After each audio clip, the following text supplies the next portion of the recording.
बिस्मिल्लाहिर्रहमानिर्रहीम अस्सलाम वालेकुम। आज हमारा लेक्चर नंबर 14 है in textbook of econometrics by example which is written by Gujarati. ये हमारा चैप्टर 2 है functional form of regression model part 8। In today lecture we will discuss choice of the functional form. The practical problem is doing empirical work is to decide on the functional form of the regression model that may be appropriate in a given situation। मतलब अगर हम empirical work करते हैं या हम कोई research करते हैं या कोई मॉडल जो है प्रैक्टिकल जो है वो किसी प्रॉब्लम पे हम जो है वो मॉडल जो है वो रन करते हैं तो हमें फंक्शनल फॉर्म में बहुत मसला होता है कि मतलब हम कौन सा फंक्शनल फॉर्म जो है वो अपने जो है अपनी स्टडी में यूज़ करेंगे। ठीक है। In this two variable regression model the choice is very often not difficult because we can always plot the regression and the single regressor and visually decide the functional form। मतलब जो two variable case होता है, ठीक है, जो हम एक dependent variable होता है और एक जो है इंडिपेंडेंट वेरिएबल होता है।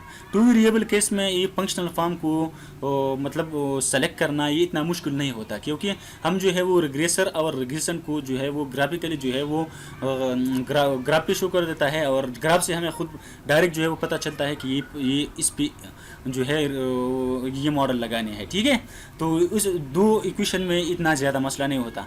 But when it comes to the multiple regression model this choice is not easy for it is difficult to draw a multi dimensional plot. लेकिन जब हमारा जो मल्टी रिग्रेशन जो है वो मल्टीपल रिग्रेशन हो जाएगा, मतलब टू वेरिएबल से जो है वो 3, 4, 5, 6 तक ज़्यादा हो जाएगा। ठीक है, ठीक है, तो उसमें बहुत ज़्यादा मसला होता है क्योंकि हमें जो है वो मल्टीपल जो है वो प्लॉट करने पड़ेगी। ठीक है, उसमें जो है वो फंक्शनल फॉर्म डिसाइड करना बहुत मुश्किल होता है। ठीक है, इन प्रैक्टिस देयर पर we need to know the properties of the model we have discuss in this chapter. One way of the accomplishing this is to consider the slope and the elasticity coefficient of the various model which are summarise in table 2.13। ठीक है, इस chapter 2 में हमने जो है मुख्तलिफ जो है वो फंक्शनल फॉर्म पढ़ी। ठीक है, और इसकी जो सारा जो समराइज है, जो इस चैप्टर की सारा समरी जो है वो हम जो है टेबल 2.13 में अभी करने वाले हैं। ठीक है, if there is more than one regressor in the model one can compute the partial slope and partial elasticity coefficient holding other variable in the model constant। मतलब ये है अगर मल्टीपल रिग्रेसर हमारे साथ बन गए तो बहुत मुश्किल होता है। ठीक है, फिर इसकी स्लोप बनाना, ठीक है, और इसकी जो इलास्टिसिटी बनाना वो बहुत मुश्किल है। ठीक है, लेकिन हमने जो यहाँ पर जो है वो हमने जो है टू वेरिएबल केस यहाँ पर हमने समराइज की है। ठीक है, अब हम यहाँ पर देख सकते हैं कि हमारा जो फर्स्ट रो है वो मॉडल जो बेस कर रहा है, ये कौन सा मॉडल है, मॉडल का नाम दिया। ठीक है, टाइटल ऑफ द मॉडल। ठीक है, वो फॉर्म कैसे होता है, ठीक है, जो इसकी फॉर्म है, ठीक है, इसकी स्लोप कैसे बनते हैं, ठीक है, और इसकी इलास्टिसिटी हम कैसे जो है कैलकुलेट कर सकते हैं। ठीक है, यहाँ पर आप देख सकते हैं इसकी जो ये स्लोप है, ठीक है, और ये इलास्टिसिटी है। ओके, लीनियर मॉडल में कैसा होता है? लीनियर मॉडल में इसकी फॉर्म ऐसे होते हैं कि y is equal to β1 plus β2 x। ठीक है, इसकी जो स्लोप है वो क्या है, β2 होता है। ठीक है, और इसकी जो इलास्टिसिटी है वो हम स्लोप के साथ मल्टीप्लाई कर लेते हैं x डिवाइड बाई y। जब हम इसके साथ मल्टीप्लाई करते हैं, ठीक है, तो ये हमारे साथ इलास्टिसिटी बन जाएगा। ठीक है, लॉग लीनियर में क्या होता है, लॉग लीनियर वही मॉडल होता है। ठीक है, ये बात आपने याद रखनी है। ठीक है, लॉग लीनियर वही होता है जो डिपेंडेंट वेरिएबल और इंडिपेंडेंट वेरिएबल दोनों का जो है वो दोनों का लॉग लिया है हमने, डिपेंडेंट का भी लॉग है और इंडिपेंडेंट का भी लॉग है। ठीक है, तो इसकी स्लोप जो है वो इस तरह है, β2 multiply by x divide by y divide by x, ये इसकी स्लोप है। ठीक है, और इसकी जो इलास्टिसिटी है वो सिंपली जो है वो β2 है। इसकी खूबी ये होते है कि अगर दोनों लॉगमेटिक फॉर्म में है तो जो है इसकी जो कोएफिशिएंट है, ठीक है, जो हमने एस्टिमेट की है वो वही ही इलास्टिसिटी शो कर होता है। ठीक है, इन लॉग लिन मॉडल, ठीक है, इसमें हम देख सकते हैं इसमें जो है डिपेंडेंट वेरिएबल जो हमारा रिग्रेसेंट है इसकी लॉग होता है। ठीक है, और इंडिपेंडेंट वेरिएबल जो है जो रिग्रेसर है उसकी लॉग नहीं होती। ठीक है,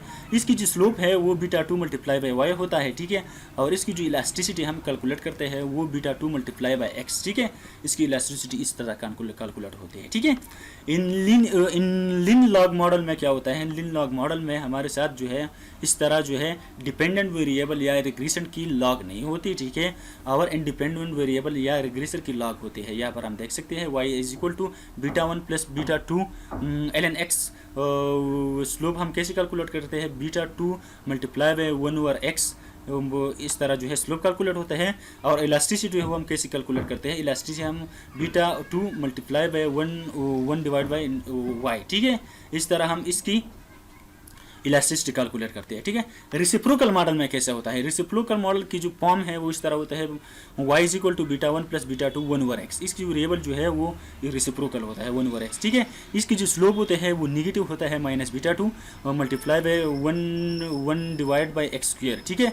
इसकी इलास्टिसिटी हम इस तरह कैलकुलेट करते हैं -β2 multiply by 1 divide by xy, ठीक है।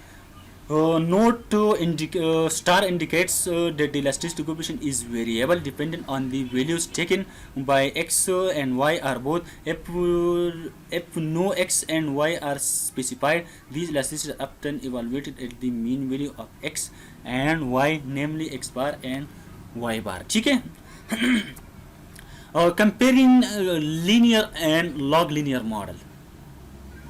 Consider our discussion about the production function for the US economy equation 2.24 यहाँ पर हमने लिखा है, ठीक है। As an example of a log linear production function, the Cobb Douglas production function, various equation 2.26 यहाँ पर हमने लिखा है, ठीक है। As an example of linear production function, यहाँ पर हम देख सकते हैं कि मतलब इक्वेशन 2.4 जो है उसको हमने लॉग लीनियर प्रोडक्शन फंक्शन कहा है, ठीक है। लॉग लीनियर प्रोडक्शन फंक्शन इसलिए कहा है क्योंकि इसकी डिपेंडेंट वेरिएबल और इंडिपेंडेंट वेरिएबल का जो लॉग है वो क्या है, वो मतलब दोनों लॉग फॉर्म में है। डिपेंडेंट वेरिएबल भी लॉग में फॉर्म में है और इंडिपेंडेंट वेरिएबल भी लॉग फॉर्म में है, ठीक है। और जो हमारे साथ जो लीनियर प्रोडक्शन फंक्शन है, ठीक है, जो इसको इक्वेशन 2.6 का नाम दिया है, वो आउटपुट जो हमारा डिपेंडेंट वेरिएबल है और इसकी जो लेबर और कैपिटल है वो इंडिपेंडेंट वेरिएबल है, ठीक है। ये दोनों जो है लॉगमेटिक फॉर्म में नहीं है, ठीक है। Which is a better model for a data given in table 2.21, हमने प्रीवियस ये किया, ठीक है। We have already given in results of fitting these model in table 2.22, table 2.2 and table 2.3 respectively. इसके जो टेबल 2.4 है इक्वेशन जो इक्वेशन 2.24 है वो हमने प्रीवियस लेक्चर में टेबल 2.2 में हमने एस्टिमेट किया था, और ये जो इक्वेशन 2.6 है इसको हमने एस्टिमेट किया था टेबल 2.23 में, ठीक है। And their own both model fit the data well, but we can not directly compare the two models for the dependent variable in the two model are different. यहाँ पर जो है मैं ये बात कहना चाहता हूँ, ये जो दोनों मॉडल है, ये जो लॉग लीनियर मॉडल है और लीनियर मॉडल है, ठीक है, इन दोनों को हम डायरेक्टली आर स्क्वायर की बेस पे हम कंपेयर नहीं करते, ठीक है, बल्कि हम इसकी RSS मतलब रेजिडुअल सम ऑफ स्क्वायर जो है, ठीक है, और इसकी RSS जो है रेजिडुअल सम ऑफ स्क्वायर है, इन दोनों को हम कैलकुलेट करते हैं और इसके बाद जो है हम दोनों का जो है वो कंपैरिजन कर लेते हैं, ठीक है।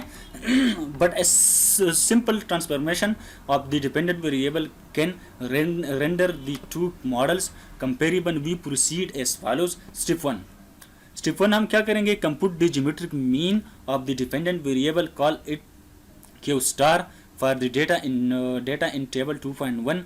the geometric mean of the output variable is, यहाँ पर जो है हम इसकी जो ये हमारा डिपेंडेंट वेरिएबल है जो इक्वेशन 2.4 है, इसकी हम ज्योमेट्रिक मीन कैलकुलेट करेंगे, ठीक है। क्या करेंगे, ज्योमेट्रिक मीन कैलकुलेट करेंगे, ठीक है। ज्योमेट्रिक मीन कैलकुलेट करने के बाद इस तरह हमारे साथ जो है ज्योमेट्रिक मीन ये हमारे साथ आ जाएगा, ठीक है। 22, 84, 26, 28 ये न्यूमेरिकल वैल्यू हमारे साथ आ जाएगी, ठीक है। स्टेप 2 में हम क्या करेंगे, स्टेप 2 में हम सिंपली जो है वो ये जो ज्योमेट्रिक मीन कैलकुलेट हुआ है, ठीक है, हम जो है वो ओरिजिनल आउटपुट जो है, ये ओरिजिनल आउटपुट ये है और ये ज्योमेट्रिक मीन की जो आउटपुट है, ठीक है। ओरिजिनल आउटपुट को जो ओरिजिनल QI है वो हम इस ज्योमेट्रिक आउटपुट में हम डिवाइड करेंगे तो ये हमारे साथ QI डैश बन जाएगा, ठीक है। हाँ, थर्ड स्टेप में हम क्या करेंगे, एस्टिमेट इक्वेशन 2.4 यहाँ पर मैंने लिखा है, ठीक है, which using QI dash is linear of qi as the dependent variable such that use ln qi as the dependent variable। फिर हमें जो है, जो हमने ये कैलकुलेट किया है जो स्टेप 2 में, ये हमारा जो है डिपेंडेंट वेरिएबल बन जाएगा। ठीक है, ये हमारा डिपेंडेंट वेरिएबल बन जाएगा, इसकी बजाय जो है वो क्यू आई डैश लग जाएगा। ठीक है, ठीक है। जब हम इसको जो है रिग्रेस करेंगे, ठीक है, स्टेप 4 में हम क्या करें, स्टेप 4 में हम estimate equation 2.6 using Q I dash is the dependent variable instead of Q I. इस तरह हम क्यू आई डैश, मतलब ये है कि टेबल 2.4 में इस तरह हम एस्टिमेट जो है ट्रांसफॉर्मेशन करेंगे। यहाँ पर हम L N Q I dash जो है डिपेंडेंट वेरिएबल लेंगे। ठीक है, और यहाँ पर भी हम L N Q I dash जो है वो लेंगे। ठीक है, सॉरी, यहाँ पर जो है यहाँ पर हम L N Q I dash लेंगे। ठीक है, और यहाँ पर सिर्फ क्यू आई डैश लेंगे। ठीक है, जब हम इसको रिग्रेस करेंगे, ठीक है, तो इन दोनों की आर एस एस आ जाएगी। ठीक है, इन दोनों की आर एस एस आ जाएगी, तो फिर हम जो है इसके बाद जो है हम जो है वो कंपेयर करेंगे। ठीक है, the dependent variable this transform are now comparable, run the transform model regression obtaining their residual sum of square RSS, say RSS1 for the linear model and RSS2 for the log linear model, and choose the model that has the lowest RSS. To save space, we will not reproduce the results of these transform regression except for the following statistic. RSS log linear जो log linear model की जो RSS आई है वो हमारे साथ 3.4155 आ गए हैं। ठीक है, और लीनियर मॉडल की जो RSS आई है, जो रेजिडुअल सम ऑफ स्क्वायर आई है, वो हमारे साथ 3.6519 आई गई है। ठीक है, since the RSS of the log linear model is lower, we may choose it over the linear model. All thought the two RSS are quite close, but a more formal test is available. If the null hypothesis is that both model is fit the data equally well, we can compute. यहाँ पर हम देख सकते हैं कि जो RSS जो है लॉग लीनियर मॉडल की वो कम है बनिस्बत लीनियर मॉडल की। ठीक है, इस तरह जो है ये हमारे साथ एफ स्टैटिस्टिक आया है। ठीक है, इसको हमने लिम्डा में पे डिनोट किया है। हमारा lambda is equal to n divide by 2 ln RSS1। RSS1 को हमने क्या नाम दिया था, RSS1 जो है वो हमारा लीनियर मॉडल था। ठीक है, और SS2 जो है वो हमारा लॉग लीनियर मॉडल की जो RSS आई थी। ठीक है, ये जो है अप्रोक्सीमेटली जो है वो का स्क्वायर को डिस्ट्रीब्यूट करेगी। ठीक है, where RSS1 is the RSS for the linear model. ठीक है, and RSS2 is the RSS from the log linear model. If the computed lambda, यहाँ पर आप देख सकते हैं कि यहाँ पर जो कंप्यूटेड लिम्डा है, यहाँ पर देख सकते हैं exceed the critical chi square value पर 1 degree of freedom, we can reject the null hypothesis and conclude that it is the log linear production function that is better model. If however the computed lambda is less than the critical value, we fail to reject the null hypothesis, in which case both models perform equally well. यहाँ पर आप देख सकते हैं, मैं कहता हूँ कि मतलब ये जो का स्क्वायर जो है हमने जो लिम्डा जो है अभी कैलकुलेट किया। ठीक है, इसको हम का स्क्वायर क्रिटिकल वैल्यू से हम जो है वो इसकी कंपैरिजन करेंगे। अगर लिम्डा जो है वो का स्क्वायर से ज़्यादा होगा, अगर लिम्डा की वैल्यू का स्क्वायर से ज़्यादा होगा, आई रिपीट कि अगर लिम्डा की वैल्यू का स्क्वायर वैल्यू से ज़्यादा होगा तो we can reject the null hypothesis, we can reject the null hypothesis. Otherwise अगर लिम्डा की जो स्टैटिस्टिक वैल्यू है वो अगर का स्क्वायर क्रिटिकल वैल्यू से कम होगा तो we can accept the null hypothesis. ठीक है, अगर नल हाइपोथेसिस हम रिजेक्ट करेंगे तो हम कहेंगे कि यार जो हमारा जो मॉडल है, ठीक है, लॉग लीनियर मॉडल जो है, ठीक है, वो बेस्ट परफॉर्म कर रहा है लीनियर रिग्रेशन मॉडल की निस्बत। ठीक है, for our example it can be show that simple lambda is equal to 74.2827। The five square critical chi square value for 1 degree of freedom is 3.841। Since the computed chi square value of 74.2827 is much greater than the critical chi square value, we can conclude that the log linear model perform better than the linear model.